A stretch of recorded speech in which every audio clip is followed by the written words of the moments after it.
Hello, and welcome to Spirit Among Us. So this week we've been talking about the importance of love. We've been looking at 1 Corinthians chapter 13, starting in verses 1 and 2. We've seen how Paul talked about his own ministry, preaching and teaching, being useless if he did it apart from love. He also said that, let's say he had faith, all faith to move mountains, and he had all knowledge and had an understanding of all kinds of different mysteries. If he didn't have love, he is nothing. Now today I want to continue looking at this chapter, but this time in verse 3. If I give away all I have, and if I deliver up my body to be burned, but have not love, I gain nothing. So to conclude these 3 verses, Paul makes a pretty drastic statement, similar to the other ones, quite honestly. He says, if I give up all that I have, let's say I just take all of my possessions, everything I own, and I donate it all to the poor.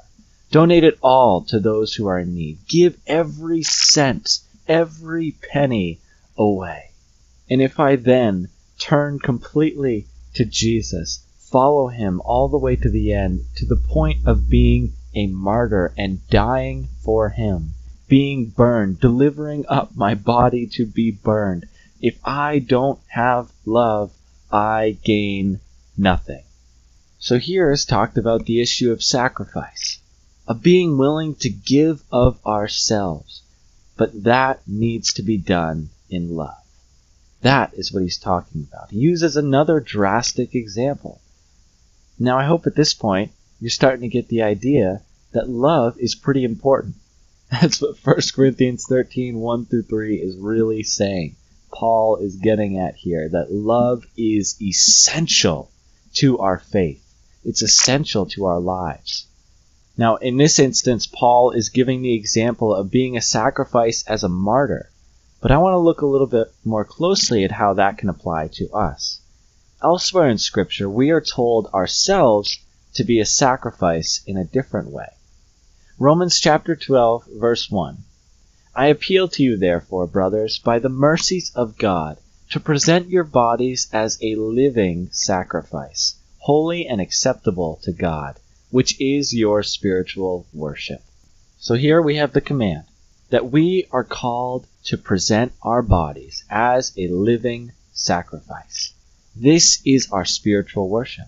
This is what it means to truly be a worshiper of God. To turn to Jesus and say, okay, Lord, here I am. Here is everything that I am. I surrender my entire life to you. Now that's something that's easier said than done. That's something I hope to be able to do. I hope to be able to live this way, to be a living sacrifice for Jesus more and more every day. But if we remember this in the context of the previous verse that we looked at, we know that even if we are a perfect living sacrifice for Jesus, which we never will be, by the way, but even if we could be, if we didn't have love, we would gain nothing. We would be nothing. It would be pointless. Even if we served him throughout our lives and did everything for him, if it was done not out of love, it is pointless. What this really shows us and reminds us of is that the greatest commandment is to love. That is what Jesus told us. Without that, we're just like the Pharisees.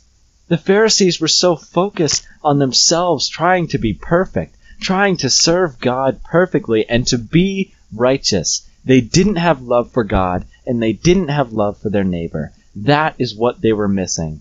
And Jesus called them whitewashed tombs. They were not on the right track. They were not doing things correctly because they did not have love. They were going through the motions. They were doing the work, but they did not have real love. And that is a requirement of following Jesus. So to conclude, let us always aim as followers of Jesus to present our bodies to him as a living sacrifice. But let us never forget that sacrifice without love gains nothing. Thank you for watching, and God bless.